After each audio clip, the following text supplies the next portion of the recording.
আসসালামু আলাইকুম সুপ্রিয় সম্মানিত দর্শক ও শ্রোতা। আজকে আমরা হাজির হয়েছি 30 দিন ব্যাপী কোরআন শিক্ষা কোর্সের 17 নম্বর ক্লাসে।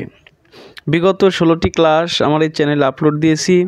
যদি আপনি দেখে না থাকেন আর যদি দেখতে চান তো আমার এই চ্যানেলের প্লেলিস্টে 30 দিনে কোরআন শিক্ষা কোর্স নামক যে প্লেলিস্ট আছে ওখানে গিয়ে টোটালি ভিডিওগুলো দেখে আসতে পারেন। তো আজকে আমরা জানব মধ্যে আরজির পরিচয়। 3 আলিফ মদ 2 প্রকার, যেমন দেখেন দেওয়া আছে মধ্যে আরজি মধ্যে মুনফাসিল, অর্থাৎ 3 আলিফ মদ 2 প্রকার। মদ অর্থ টানিয়া পড়া, অর্থাৎ 3 আলিফ টানিয়া পড়ার মদটা হচ্ছে 2 প্রকার, একটা হচ্ছে মধ্যে আরজি, একটা হচ্ছে মধ্যে মুনফাসিল।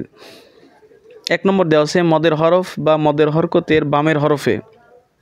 আবারও দেখেন মনোযোগ দিয়ে, মদের হরফ বা মদের হরকতের, মদের হরফ 3টি, আলিফ ও ইয়ার মদের হরকত 3টি, খারা জবর খারাজের উল্টা পেশ। এই মদের হরফ বা মদের হরকতের বামের হরফে ওয়াকফ হইলে 3 আলিফ টানিয়া পড়িতে হয়, ইহাকে মধ্যে আরজি বলে। যে সুন্দর করে দেখেন দেওয়া আছে ইয়া, এটা ইয়ার পরে যে খালি আলিফ এটা কিন্তু মদের হরফ। তাহলে মদের হরফের বামের হরফ কোনটা? নুন।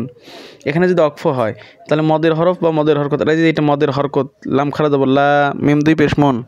মদের হরকতের বামের হরফটাও যদি অক্ফ হয় তাহলে এখানেও 3 আলিফ টানিয়ে পড়তে হবে। মদের হরফের বামের হরফে অক্ফ হইলে এটাও 3 আলিফ টানিয়ে পড়তে হবে, ইহাকে মধ্যে আরজি বলে। যেমন বা জবর বা ইয়া আলিফ জবর ইয়ে বায়ে নুন 2 পেশ নুন বায়ে নুন। মূলত এটা বায়ে নুন অক্ফ করিলে বলতে হবে বায়েন, 3 সেকেন্ড সমপরিমাণ টানতে হবে। সজ্জের সি ইয়া আলিফ জবর ইয়া সিয়া মিম 2 পেশ মুন সিয়ামুন, আর অক্ফ করলে সিয়াম। সিন জবর সালাম খারা জবর লা সালাম মিম 2 পেশ মুন সালামুন, অক্ফ করিলে সালাম। গাইন পেশ গুলাম খারা জবর লা গুলাম মিম 2 পেশ মুন গুলামুন, অক্ফ করিলে গুলাম।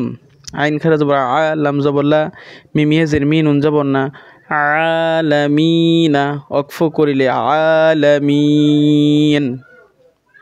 নিচের লাইনগুলো দেখেন, মিমতা পেশ মুত্তা জবর তা মুত্তা, কফিয়াজের কি নুন জবর না মুত্তাকিনা, অক্ফ করিলে মুত্তাকিন।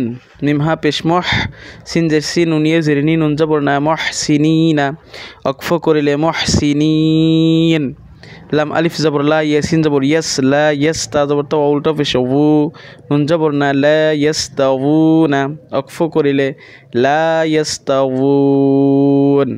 এরপরে সর্বশেষ দেখেন তা আইন জবর তা আলাম জবর লা মিম পেশ মু নুন জবর না তা আলামুনা, অক্ফ করিলে তা আলামুন। তো আজকের ভিডিওটি ছিল এ পর্যন্তই। আশা করি ভিডিওটি বুঝতে পারছেন। তো ভিডিওটি যদি ভালো লাগে অবশ্যই লাইক কমেন্ট শেয়ার করবেন, আর পরবর্তী ভিডিও দেখার আমন্ত্রণ রইল। ধন্যবাদ, আল্লাহ হাফেজ।